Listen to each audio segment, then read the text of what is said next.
The other case I want to show you for completing the square is when the a coefficient is not equal to 1. Okay, so you'll see that in this case, our coefficient for a is 3. All right, so whatever that is, then it kind of changes how we do it. So here's what we're going to do is we will start the same way. We're going to subtract 10 on both sides. So we get 3x squared plus 30x. I'm going to leave my blank here, equals negative 10. So what we're going to do is the left side, we're going to try to factor out that 3, right? And because 30 is divisible by 3, we can write it like this. We have 3 and then parentheses x squared plus 10x, all right?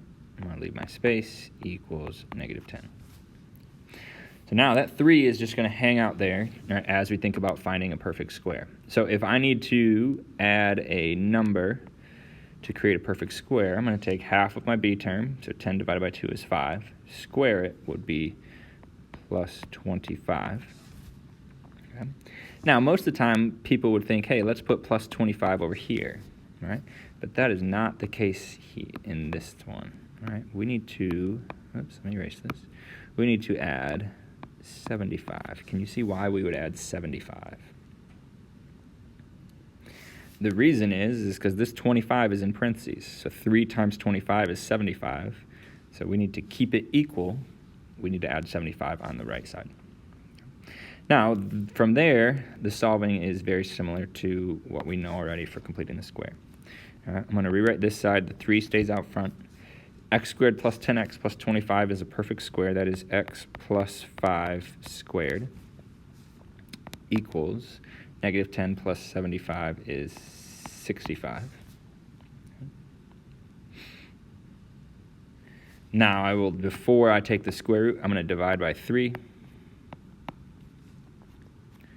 So we get x plus 5 squared equals 65 over 3.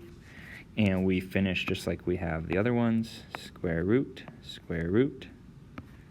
So we get x plus 5 equals plus or minus, and I'm going to leave that as one fraction because neither of those are perfect squares.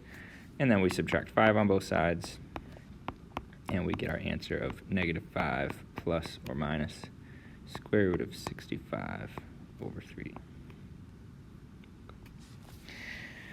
So you might ask, what happens if I can't factor out this 3 in this step right here? All right, if that's the case, I'm going to be honest, you could do completing the square. It's going to work. All right, you'll just get a whole lot of fractions. So at that point, it's probably easier to use quadratic formula, but you can do it if you'd like. Okay? Why don't you try B on your own, all right? And then you have 4 practice problems I'd like you to try using completing the square.